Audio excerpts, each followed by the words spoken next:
स्वामी योगेश्वर कहते हैं कि भगवान श्री राम के दर्शन के पश्चात मुझे स्वाभाविक रूप से भगवान शंकर के दर्शन की इच्छा हुई। ज्ञान के अधिष्ठाता, दाता और योग के स्वामी के रूप में मुझे भगवान शंकर के प्रति विशेष आदर था।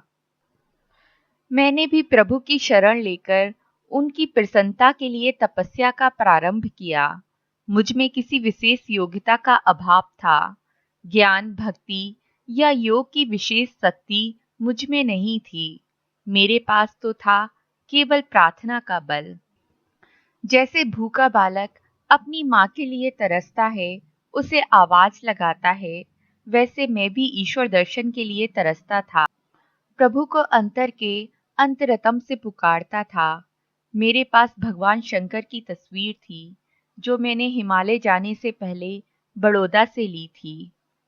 मैंने उस तस्वीर को सामने रखकर प्रार्थना करना प्रारंभ कर दिया।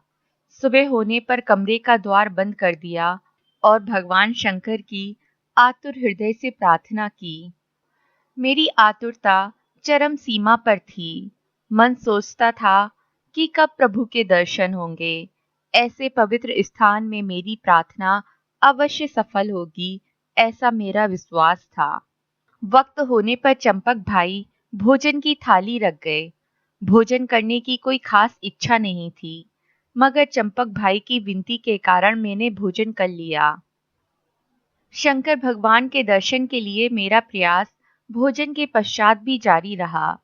दोपहर को 3 बजे मेरे मन में थोड़ी निराशा हुई। उस वक्त प्रार्थना करते हुए मेरा शरीर भान चला गया और मुझे भगवान शंकर के दर्शन हुए। उनका स्वरूप मेरे पास जो तस्वीर थी, बिल्कुल वैसा ही था। कुछ वक्त के बाद मेरा शरीर भान वापस आया।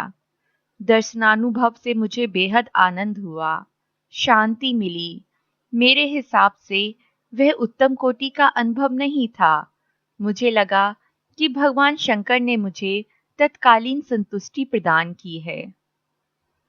भगवान शंकर के दर्शन के लिए मेरे हृदय में प्रेम और बेचैनी यथावत रही। शायद इसलिए उन्होंने मुझे ध्यान की दशा में कई बार अपने दर्शन से लाभान्वित किया। दर्शन के वक्त उनका स्वरूप अत्यंत मनमोहक लगा, अनंत कामदेव से भी सुंदर। मैंने उन्हें गौर शरीर और रेशमी वस्त्र पहने हुए देखा। उनके वचन की माधुरी का तो क्या ही कहना, यह तो अनुभव का विषय है।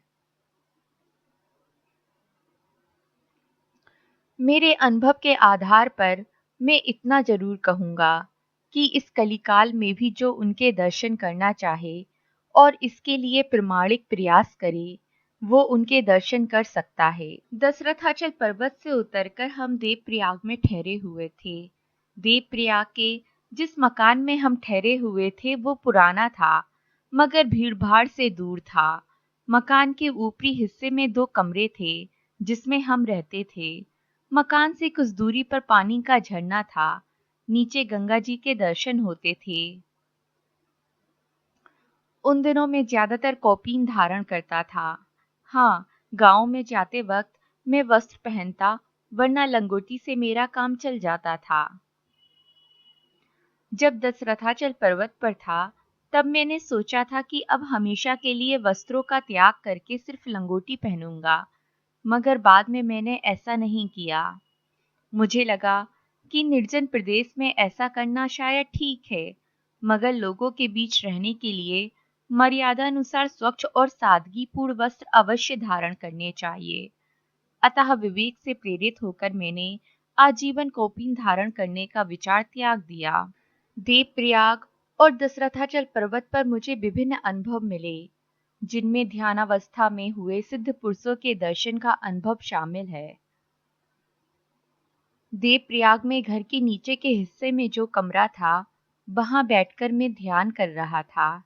सुबह का वक्त था।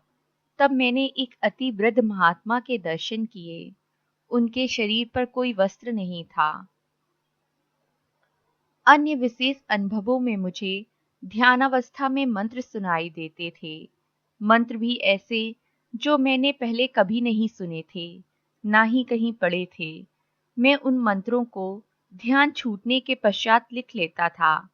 जब मुझे स्वयं अनुभव मिला तो शास्त्रों में लिखी बात पर यकीन हो गया।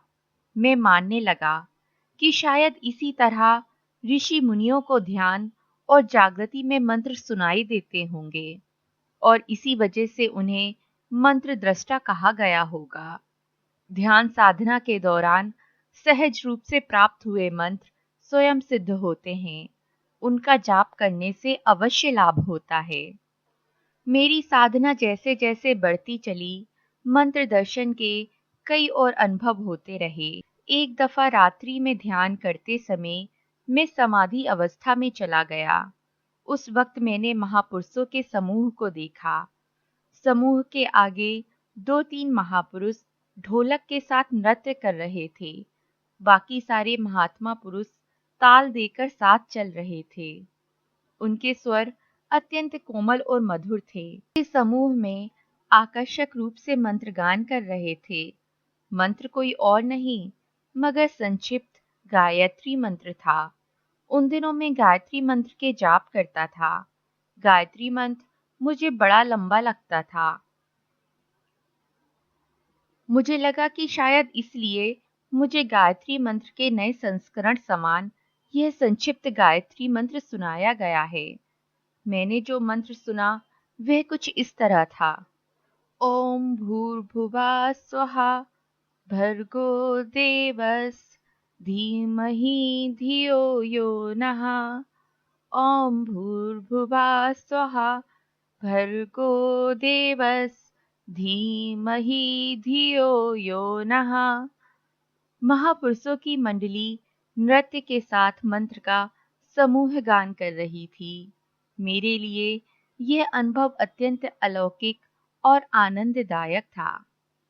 मुझे समाधि दशा में कभी-कभी कुछ वाक्य सुनाई देते थे और कभी काव्य पंक्तियां सुनाई देती थीं।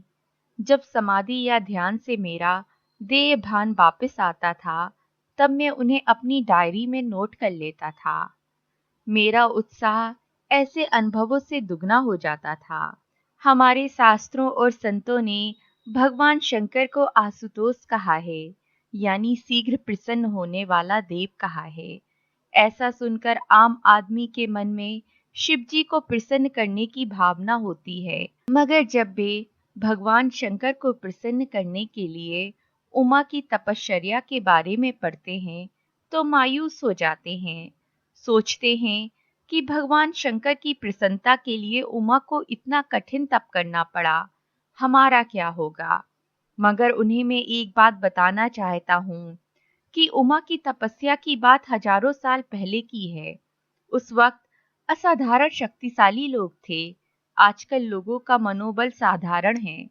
नैतिकता, प्रभु परायणता, तितिक्षा और तपश्चर्या करने की ताकत कम है। कलयुग के प्रभाव से आम आदमी का सामर्थ्य कम हुआ है, अतः उसकी परीक्षा के लिए आवश्यक साधना का मापदंड भी हल्का हुआ है। अतः उमा की तपश्चर्या के बारे में सोचकर उन्हें मायूस होने की आवश्यकता नहीं है। उन्हें तो सच्चे दिल से प्रभु की शरण लेकर प्रभु की प्रसन्नता के लिए जो भी हो सके करना चाहिए। तब जाकर उन पर प्रभु कृपा होगी और उनका जीवन धन्य होगा, ऐसा अनुभवी पुरुषों का मानना है।